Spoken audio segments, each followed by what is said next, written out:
로마 제국 첫 번째 이야기. 로마라는 도시는 기원전 750년경 테베레 강가에서 태어났어. 당시 그리스 사람들은 이탈리아 반도의 해안으로 건너와 여러 도시를 세웠지. 갓난아기처럼 약하고 보잘것없던 도시 로마는 그리스인들이 세운 도시국가들을 따라하며 조금씩 자라나기 시작했지. 그리스계 도시들의 영향을 많이 받은 로마는 자신들의 조상이 트로이 전쟁의 영웅이라고 주장하게 됐어. 트로이 전쟁의 영웅 아킬레우스와 헥토르 중에서 로마는 헥토르의 친척을 조상으로 점찍었지. 트로이의 후손이란 얘기지. 트로이엔 아이네이아스란 영웅이 있었어. 비너스의 아들인 아이네이아스는 트로이가 전쟁에 지자 새로운 땅을 찾아 나섰대. 아이네이아스 일행은 결국 이탈리아 반도에 정착해 나라를 세웠지.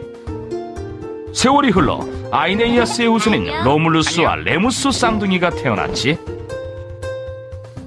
아이네이아스의 왕국을 물려받은 쌍둥이였어. 하지만 욕심쟁이 삼촌 아물리우스 왕은 쌍둥이를 테베레 강에 버렸지. 조카들한테 왕위를 넘기기 싫었기 때문이야.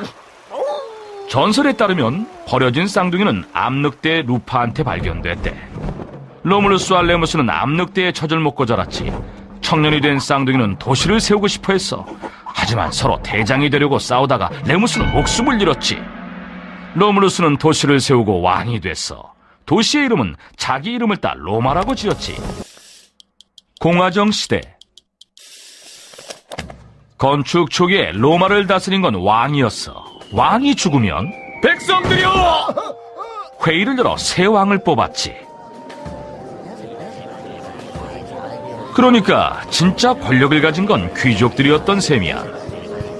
이런 귀족들은 파트리키라고 불렸어. 파트리키는 로마에서 제일 오래된 명문가 사람들이었지.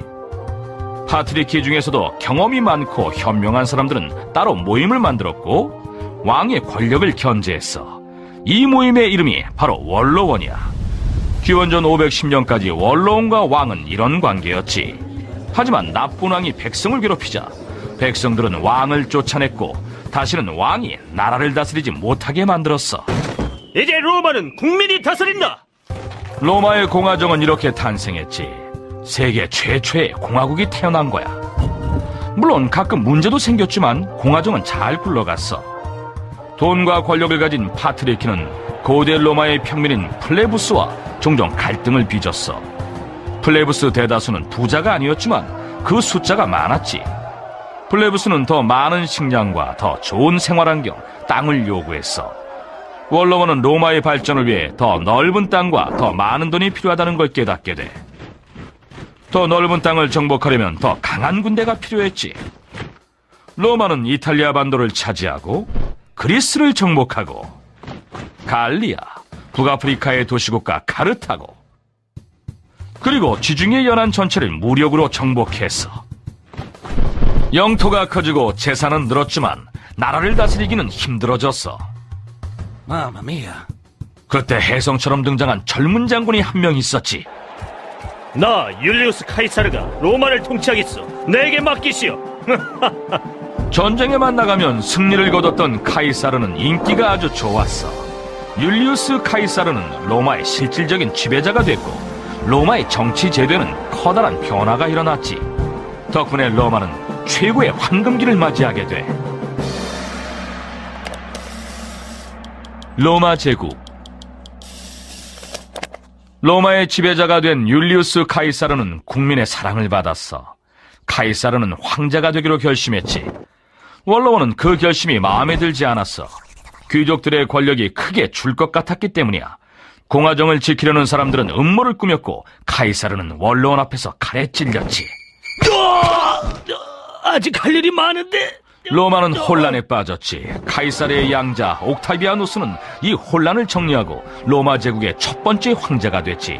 바로 아우구스투스 황제야. 아우구스투스는 위대한 황제였어. 나라의 질서를 잡고 평화를 가져다 줬지. 덕분에 로마는 번영하는 제국이 될 수 있었어. 예전보다 영토는 넓어졌지만 로마는 만족하지 않았지. 로마는 언제나 더 많은 땅을 원했거든. 더 넓은 땅을 차지하는 방법은 세계에서 제일 강한 군대를 갖는 것밖에 없었지. 로마군이 전쟁에 쓴 전략은 마케도니아의 알렉산드로스 대왕이 쓴 것과 비슷했어. 병사들은 다닥다닥 가까이 붙어서 커다란 방패로 앞과 뒤 옆을 막고 창으로 공격을 했지. 창과 방패를 뚫고 나가는 건 거의 불가능했어. 걸어다니는 병사, 보병 뒤에 공격 무기가 버티고 있었어. 거대한 창을 발사하는 기계나 바위 덩어리, 불붙은 덤불 같은 걸 멀리 던져보내는 투석기가 있었지. 로마 제국은 동서로는 대서양 연안에서 중동의 유프라테스 강까지, 남북으로는 잉글랜드에서 사하라 사막까지의 영토를 차지했지. 공격은 계속됐고 이후 몇백 년간 제국의 영토는 계속 넓어졌어. 영토가 가장 많이 확장된 건 서기 1세기의 클라우디스 황제, 2세기의 트라이아누스 황제 시절이었어. 로마 제국 두 번째 이야기. 영토가 넓어지며 로마 제국은 점점 더 부유해졌어. 하지만 귀족인 파트리키와 평민인 플레부스의 갈등은 사라지지 않았지. 황제는 백성들의 흥미를 끌만한 게 없나 궁리했어. 그래서 생각해낸 게 로마 제국식 서커스였지. 로마인들은 여럿이 모여 전차 경주나 가상 전투, 검투 시합 보는 걸 좋아했대. 황소, 사자, 코뿔소를 데려와 싸움을 붙이기도 하고 검투사와 싸우게 하기도 했어.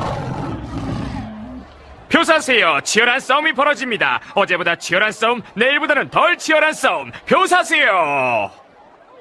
로마 제국엔 남들을 즐겁게 해주려고 목숨을 건 사람들이 있었지. 누구냐고? 전쟁 포로로 잡히거나 범죄를 저질러 노예가 된 사람들이야. 싸움을 하던 검투사가 바닥에 쓰러지면 황제나 관객들은 손을 들어 표시를 했지. 살려줄 것인지 없앨 것인지를. 싸움에서 여러 번 이긴 검투사는 영웅 대접을 받았어. 돈과 명예도 따라왔고 정말 뛰어난 검투사는 노예 신분에서 벗어나기도 했대. 자유민이 돼 부와 명예를 누린 거지. 로마법. 로마 제국 사람들한테 법은 아주 중요했어. 법을 어기면 하루아침에 전 재산을 뺏기거나 목숨을 잃을 수도 있었거든. 이렇게 중요한 법이 파트리키들의 변덕에 따라 시도 때도 없이 바뀌면 큰일이겠지? 평민인 플레부스들도 그걸 걱정했대. 그래서 모든 법규를 적어둬야 한다고 주장했지. 이걸 법전이라고 하는데 법전엔 바뀐 법의 내용도 적혀 있었어. 이렇게 법규를 적어두는 건 로마의 전통이 됐고 지금은 대부분의 나라가 이런 법제도를 갖고 있지. 로마법은 로마가 남긴 최고의 유산 중 하나야. 로마 제국엔 정말 다양한 법이 있었어.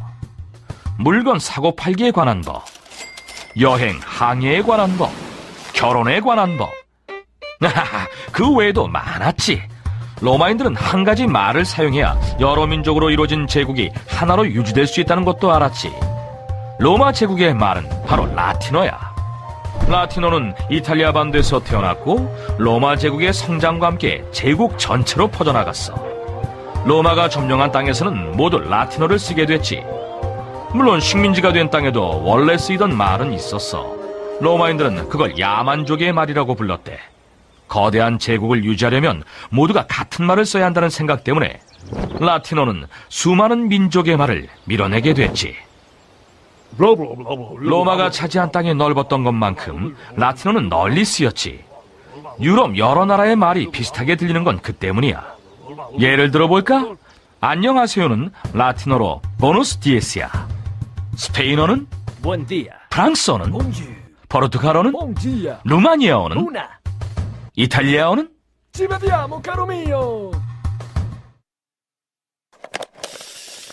로마 제국의 종말.